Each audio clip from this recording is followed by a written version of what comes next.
अगर आप मुझसे ये पूछते हैं कि पाकिस्तान को किन असरात का सामना करना पड़ेगा, इस फैसले के क्या असरात होंगे, तो तारीख में ऐसा पहली बार नहीं हो रहा। 1996 जब पाकिस्तान, श्रीलंका और भारत वर्ल्ड कप के होस्ट थे, तो वेस्ट इंडीज और ऑस्ट्रेलिया की वो टीमें थी जिन्होंने कोलंबो में श्रीलंका से मैच खेलने से इनकार कर दिया था। ऑस्ट्रेलिया की टीम उस वर्ल्ड कप के फाइनल तक पहुंची थी और कद्दाफी स्टेडियम लाहौर में उन्होंने श्रीलंका से फाइनल खेला था, जहां वो मार्क टेलर की क़यादत में हार गए थे।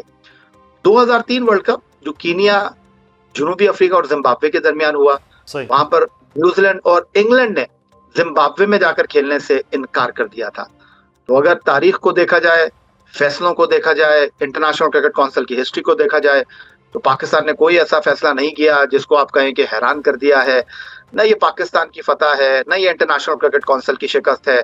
खेल के हवाले से ये बिल्कुल भी एक ऐसा फैसला है जिसको मैं अफसोस। लेकिन इसमें बीसीसीआई और आईसीसीआई के मामले में मिर्जा इकबाल बेग साहब, ये पाकिस्तान के मौक़िफ़ मुस्तकबिल में आईसीसी को फैसले बदलने के हवाले से मजबूर कर सकता है, जो कुछ बांग्लादेश के बारे में उन्होंने किया भारत की। और आपने भारतीय एक जर्नलिस्ट शारदा उग्रा का आपने क्लिप देखा होगा, जिसका ये कहना है कि आईसीसी का जो दुबई में हेडक्वार्टर है वो बीसीसीआई का दफ्तर बन चुका है। तो आईसीसी पे पूरा कंट्रोल भारत का है।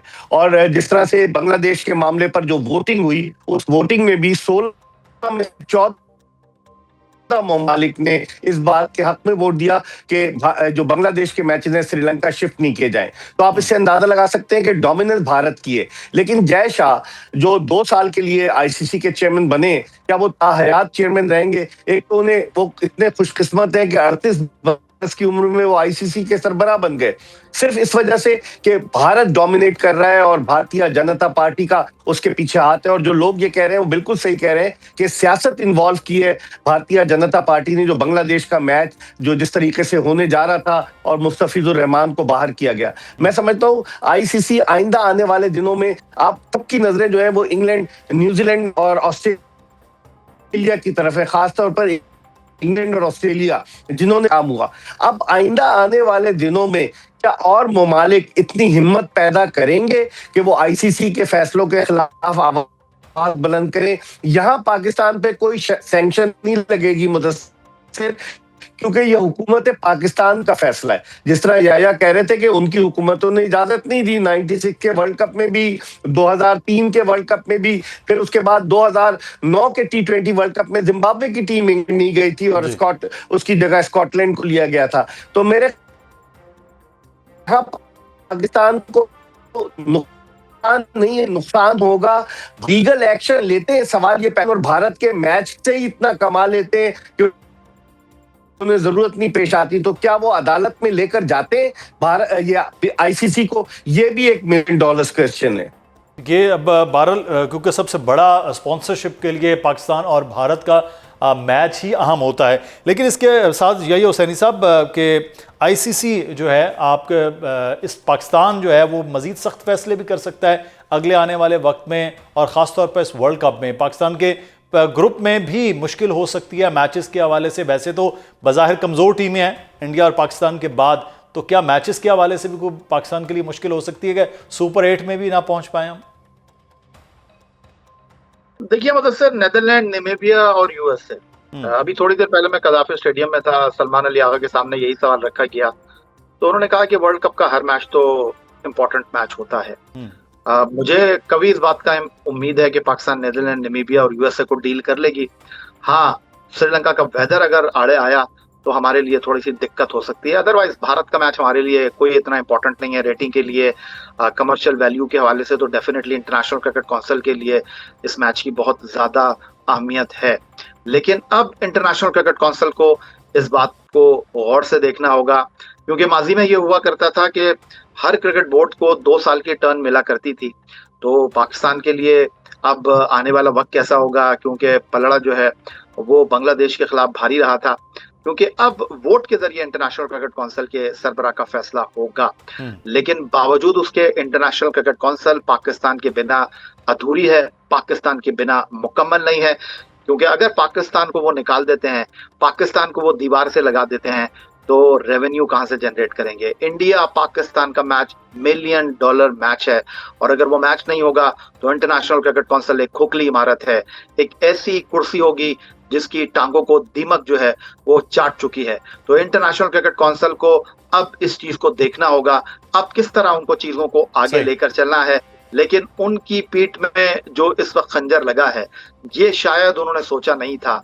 और बिल्कुल मिर्जा इकबाल बेग साहब वजह फरमा रहे हैं।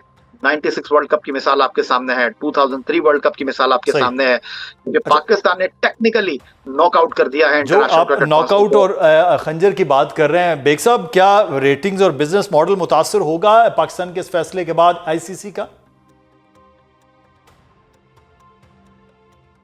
या सही कह रहे हैं कि अरबों डॉलर्स का तो नुकसान होगा ना, मतलब करोड़ों डॉलर्स का स्पॉन्सर्स के आने से। और स्पॉन्सर जो और ब्रॉडकास्टर्स वो सब भारतीय हैं, तो भारत में तो सफे मातम बिछी हुई होगी पाकिस्तान के इस फैसले से। और बड़ा टेक्निकली पाकिस्तान ने, अगर पाकिस्तान बॉयकॉट करता तो फिर पाकिस्तान को हर साल आईसीसी 34.5 मिलियन डॉलर्स देता है फंडिंग के तौर पर। अगर पाकिस्तान नहीं जाता वो फंडिंग भी रुक सकती थी। फिर आईसीसी चक्कर चलाती कि जो गैर मुल्की प्लेयर्स हैं उनको पीएसएल में ना आने दिया जाए, पाकिस्तान के जो बचे कुछ प्लेयर हैं जो बाहर जाकर लीग्स खेलते हैं उनको ना लिया जाए। तो बहुत सारे असरात मुरत्तब हो सकते थे। लेकिन अब इस फैसले से आप यकीन करें कि बड़ी हलचल मची होगी। जय शाह वहां दुबई में जो आईसीसी का हेडक्वार्टर है उसमें मौजूद है कि पाकिस्तान के मैचेस आसान है, लेकिन अगर आता T20 वर्ल्ड कप सेट किया था, पाकिस्तान को सुपर ओवर में हराया था, तो उस सूरत में क्या होगा। और भारत का चाल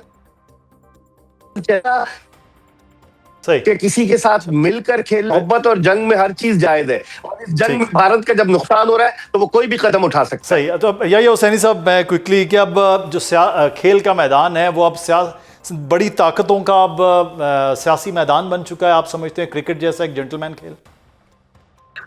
देखिए मुदस्सिर इकबाल, किसी शायर ने खूब कहा है कि वफा करोगे वफा करेंगे, जफा करोगे जफा करेंगे, हम आदमी है तुम्हारे जैसे, जो तुम करोगे वो हम करेंगे।